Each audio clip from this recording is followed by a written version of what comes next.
한동안 많이, 아니 지금도 많이 쓰고 있는 킹 받는다라는 말이 있잖아요. 그 의미랑은 관련 없이 킹을 받는다를 왕이 될 아이를 낳는다로 멋대로 갖다 붙여 이번 주제를 정했습니다.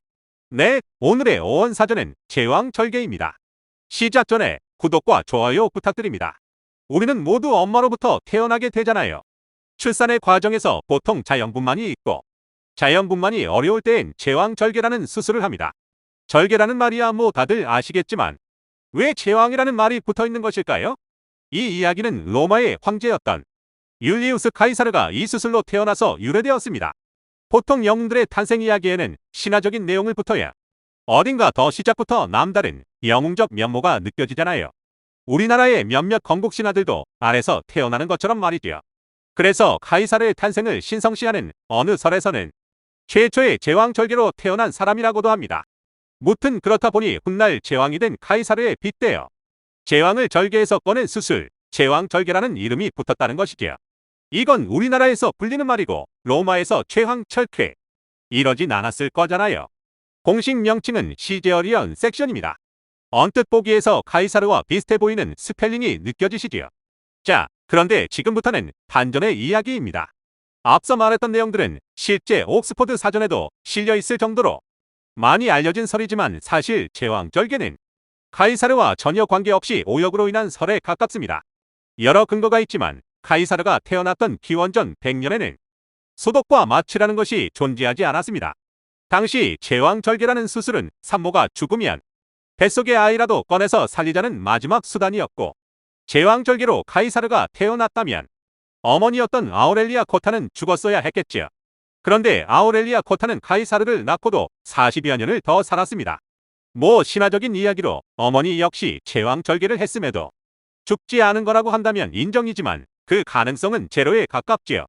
그렇다면 이런 설은 왜 생겨난 것일까요?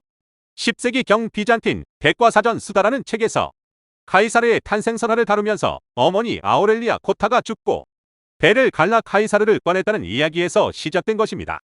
지금부터는 제왕절개로 잘못 전파된 오류를 정정할 두 가지 설을 알아보겠습니다.